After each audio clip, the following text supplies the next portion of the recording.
Hi guys, இந்த வீடியோவில் நம்ம என்ன பார்க்க போகிறோம் அப்படின்னா ஒரு ட்ரேட் ஒன்று எடுத்திருக்கோம். ஸோ அந்த ட்ரேடு எப்படி போயிட்டுருக்கு அப்படிங்கிறத பார்க்குறோம். இப்போ வந்து பார்த்தீங்கன்னா ரூ. 851 ப்ராஃபிட் வந்திருக்கு. இந்த ட்ரேடு வந்து நான் இன்னைக்கு வந்து எடுத்தது கிடையாது. இது வந்து வெள்ளிக்கிழமை, இப்போ இன்றைக்கி லைவில் பார்த்துட்ருக்கோம். வெள்ளிக்கிழமையே நான் வந்து இந்த ட்ரேட் எடுத்துட்டேன். ஸோ இந்த ட்ரேடை நான் பேசிக்காக எப்படி எடுத்தேன் எல்லாமே டீட்டெயில்டாக சொல்ல முடியாது சின்ன வீடியோவில். அதனால் வந்து பேசிக்காக நீங்கள் என்ன லேர்ன் பண்ணணும் அப்படிங்கிறதையும் ப்ளஸ் வந்து இதனால் என்ன யூஸ், நீங்கள் என்ன பண்ணக்கூடாது அப்படிங்கிறதையும் நான் சொல்கிறேன். இப்போ வந்து இது ஒரு சிம்பிளான ட்ரேடு தான், ஒரு லாட் மட்டும்தான் பண்ணியிருக்கேன்.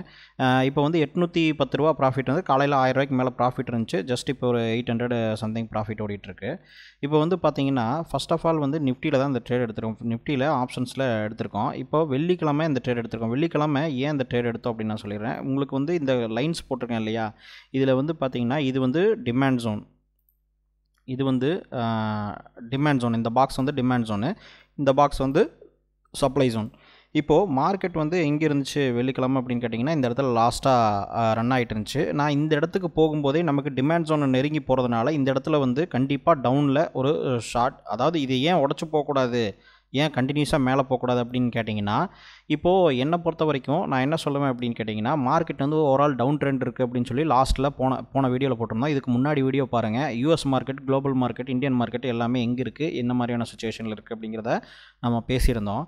இப்போ வந்து நான் என்ன சொல்கிறேன் அப்படின்னா, இப்போது யூஎஸ் மார்க்கெட்டோ குளோபல் மார்க்கெட்டோ அந்த சுச்சுவேஷனில் இருக்குது அப்படின்னா டவுன் ட்ரெண்டில் தான் இருக்குது அப்படிங்கிறத நம்ம சொல்லியிருந்தோம். ஓவரால் ஒரு எக்கனாமிக்கலாக வந்து நம்ம எப்படி அண்டர்ஸ்டாண்ட் பண்ணியிருந்தோம், மேக்ரோ எக்கனாமிக்கலாக நம்ம வந்து எப்படி மார்க்கெட்டெல்லாம் அண்டர்ஸ்டாண்ட் பண்ணியிருந்தோம் அப்படிங்கிறது போன வீடியோவில் போட்டிருந்தோம். அந்த போன வீடியோவை பாருங்கள். அதில் கம்ப்ளீட்டாக சார்ட்டுங்கிற பேச்சுக்கு இடம் இல்லை. அந்த இடத்துல கம்ப்ளீட்டாக வந்து மேக்ரோ எக்கனாமிக்ஸ் அண்ட் ஃபண்டமெண்டல்ஸ் இதை மட்டுமே வச்சு மார்க்கெட்டோடைய ட்ரெண்டை வந்து டிசைட் பண்ணியிருந்தோம்.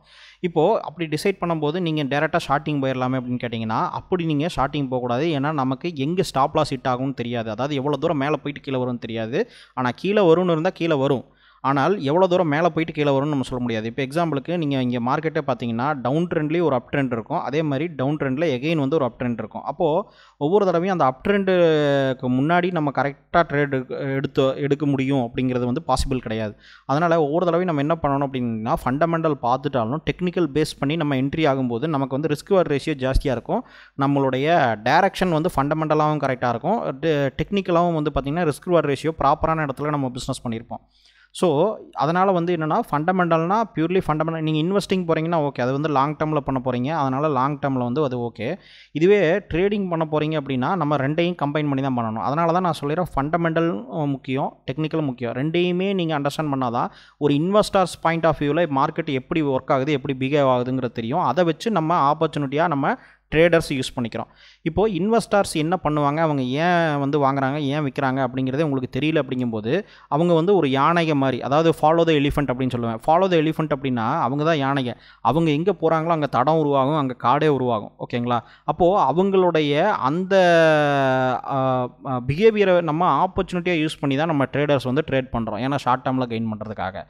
இப்போது அப்படி இருக்கும்போது நம்ம இன்வெஸ்டர்ஸ் என்ன பிஹேவ் பண்ணுவாங்கிறது நமக்கு தெரியாமல், அவங்க ஏன் பிஹேவ் பண்ணுறாங்கிறது தெரியாமல் இருந்தோம்னா நம்ம ட்ரேடராக ஒரு ஆப்பர்ச்சுனிட்டியை நம்ம யூஸ் பண்ண முடியாது. அதனால் வந்து இன்வெஸ்டிங் நீங்கள் கற்றுக்கணும்.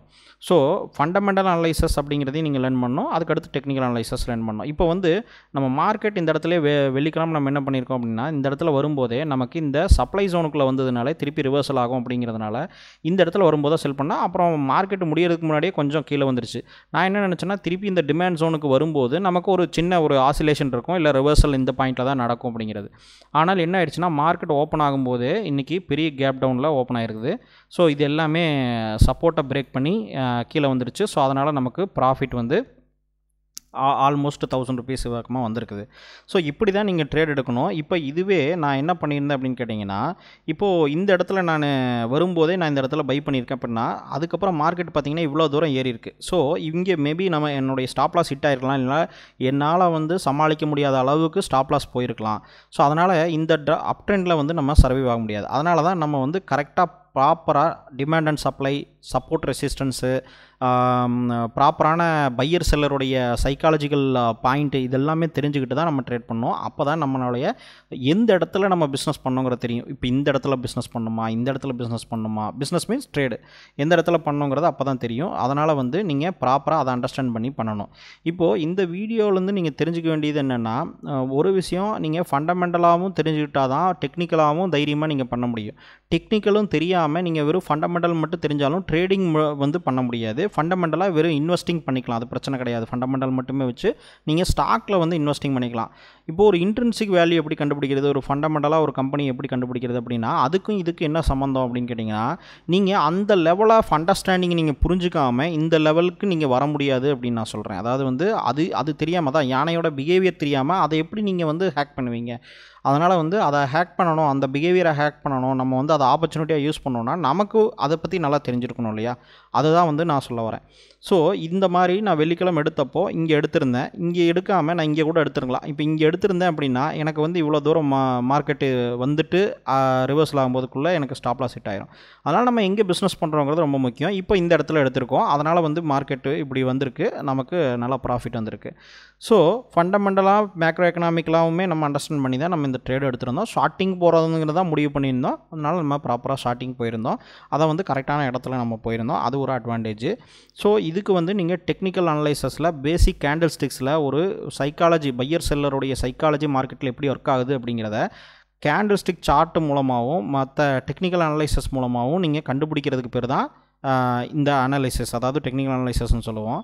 ஸோ இது சிம்பிளாக பையர் செல்லருடைய சைக்காலஜிக்கல் லெவல்ஸ் எங்கே இருக்குது அப்படிங்கிறத நம்ம கண்டுபிடிக்கிறது. அவங்களோட பிஹேவியர் என்ன, சார்ட்டை வச்சு அவங்க எப்படி நடந்திருக்காங்க, அவங்க என்ன பயந்துட்டு இருக்காங்களா, என்ன பிரச்சனையில் இருக்காங்க அப்படிங்கிறத நம்ம தெரிஞ்சுக்கிறது தான் வந்து டெக்னிக்கல் அனலைசிஸ். அதை யூஸ் பண்ணி நம்ம வந்து முடிஞ்ச அளவுக்கு நம்மளுடைய ரிஸ்க் மேனேஜ்மெண்ட்டை கொண்டு வரோம். ஸோ இதுதான் நீங்கள் வந்து இந்த வீடியோவில் நீங்கள் கற்றுக்க வேண்டியது. அதுக்கப்புறமா பார்த்தீங்க அப்படின்னா, நீங்கள் இப்போ புதுசாக வரீங்க அப்படின்னா நம்மளுடைய சேனலில் இருக்கிற எல்லா வீடியோஸையும் பாருங்கள். எல்லா வீடியோஸுமே இன்ஃபர்மேட்டிவாக தான் இருக்கும், எல்லா வீடியோஸுமே நிறைய எஜுகேஷன் உங்களுக்கு கிடைக்கும். ஸோ லாஸ்ட்லேருந்து எல்லா வீடியோஸையும் பாருங்கள். ஸோ பார்த்தீங்கன்னா உங்களுக்கு கிளியராக ஒரு கிளாரிட்டி கிடைக்கும். ஃபண்டமெண்டலும் நிறையா சொல்லி தந்திருக்கேன், டெக்னிக்கல் நிறையா சொல்லி தந்திருக்கேன். சப்போஸ் உங்களுக்கு வந்து புதுசாக வந்திருக்கீங்க, எனக்கு ப்ராப்பராக ஒரு ஆர்டராக லேர்ன் பண்ண ஏதாவது கோர்ஸ் மாதிரி இருக்குது அப்படின்னு கேட்டிங்கன்னா, நம்மளுடைய investorsthamil.com அப்படிங்கிற பிளாட்ஃபார்முக்கு போனீங்கன்னா, நான் ஆல்ரெடி இந்த வீடியோவுடைய டிஸ்கிரிப்ஷன்லேயே லிங்க் கொடுத்துருக்கேன். இதில் கோர்ஸஸ் செக்ஷன் போனீங்க அப்படின்னா உங்களுக்கு வந்து கம்ப்ளீட்டாக எல்லா கோர்ஸஸ் இருக்கும். இதில் நம்பர் போட்டிருப்பேன் 1 2 3 4ன்னு. இது ஒவ்வொன்றும் ஒரு கோர்ஸு. நீங்கள் வந்து இந்த ஆர்டரில் இந்த நம்பர் எந்த நம்பர் போட்டிருக்கோமோ அதே ஆர்டரில் நீங்கள் லேர்ன் பண்ணால் பேசிக் ஃபண்டமெண்டல் இருந்து வேல்யூஷன் எப்படி வந்து ஒரு கம்பெனியை வேல்யூஷன் பண்ணுங்கிற எக்ஸல் ஷீட்டு, அதாவது இன்ட்ரின்சிக் வேல்யூ எப்படி கண்டுபிடிக்கணும் ஒரு கம்பெனிக்கு அப்படிங்கிறதையும், ப்ளஸ் வந்து பார்த்திங்கன்னா ரிலேட்டிவ் வேல்யூஷன் எப்படி பண்ணுறது, அதே மாதிரி டெக்னிக்கல் அனலைசஸ் எப்படி பண்ணுறது, ஆப்ஷன்ஸ் ட்ரேடிங் எப்படி பண்ணுறது, எல்லா விஷயமுமே கொடுத்துருக்கேன். இந்த ஆர்டரில் பார்த்தீங்கனாலே உங்களுக்கு வந்து பேசிக்காக எனக்கு நீங்கள் ஜீரோலேருந்து எல்லா விஷயத்தையுமே நீங்கள் கற்றுக்கலாம். ஸோ 9 கோர்சஸ் கொடுத்துருக்கேன். இதில் வந்து பார்த்தீங்கன்னா எக்ஸ்ட்ரா கோர்சஸ் வந்தாலும் இதே பிளாட்ஃபார்மில் அப்டேட் ஆயிரும். நீங்கள் வந்து சப்ஸ்கிரிப்ஷன் பேசிஸில் இப்போ நெட்ஃப்ளிக்ஸ், அமேசான் பார்க்குற மாதிரி நீங்கள் சப்ஸ்கிரிப்ஷன் பேசிஸில் நீங்கள் கொடுத்து நீங்கள் பார்த்துக்கலாம். உங்களுக்கு விருப்பம் இருந்தால் நீங்கள் வந்து செக் பண்ணி பாருங்கள். இதில் ப்ரீமியம் அப்படிங்கிற செக்ஷனுக்கு போனீங்கன்னா உங்களுக்கு பிளான்ஸ் இருக்கும். இதில் வந்து எக்ஸாம்பிள் இப்போ 1 இயர் பிளான் எடுத்திங்கனாலும் சரி, இல்லை வந்து நீங்கள் 2 மந்த்ஸ் எடுத்திங்கனாலும் நீங்கள் எல்லா கோர்ஸஸையுமே நீங்கள் அந்த டைம் பீரியடுக்கு நீங்கள் பார்த்துக்கலாம். புதுசாக போட்டாலும் நீங்கள் பார்த்துக்கலாம். ஸோ செக் பண்ணி பாருங்கள், இந்த லிங்க் டிஸ்கிரிப்ஷனில் கொடுத்துருக்கேன். ஸோ இப்போ வந்து நீங்கள் இந்த மாதிரி தான் ட்ரேட் பண்ணணும்னு சொல்கிறேன். நிறைய பேர் என்ன பண்ணுறாங்கன்னா, ஃபண்டமெண்டல் வச்சு மட்டுமே ட்ரேட் பண்ணிங்க அப்படின்னா உங்களால் இந்த இடத்துல கரெக்டாக இந்த இடத்துல தான் நம்ம பை அண்ட் செல் பண்ணணும், அப்போ தான் ரிஸ்க் ரிவார்ட் ரேஷியோ கிடைக்கும் அப்படிங்கிறத நம்மளால் புரிஞ்சிக்க முடியாமல் முன்னாடியே ட்ரேட் எடுத்துருவோம். அதனால் என்ன ஆயிரும்னா, நம்ம டைரெக்ஷனில் தான் மார்க்கெட் போயிருக்கோம், ஆனாலும் என்ன ஆகும் அப்படின்னு கேட்டிங்கன்னா, நம்ம ஸ்டாப் லாஸை ஹிட் பண்ணிவிட்டு கொஞ்சம் தூரம் மேலே போய்ட்டு அப்புறமா திருப்பி நம்ம நினைக்காதப்போ கீழே வரும். ஸோ இந்த மாதிரி இஷ்யூஸ்குள்ளே மாட்டுவீங்க. அதனால் பேப்பர் ட்ரேடிங் வச்சு ப்ராக்டிஸ் பண்ணிவிட்டு பண்ணுங்கள். அதனால் ஃபண்டமெண்டல் அண்ட் டெக்னிக்கல் ரெண்டையுமே லேர்ன் பண்ணுங்கள்.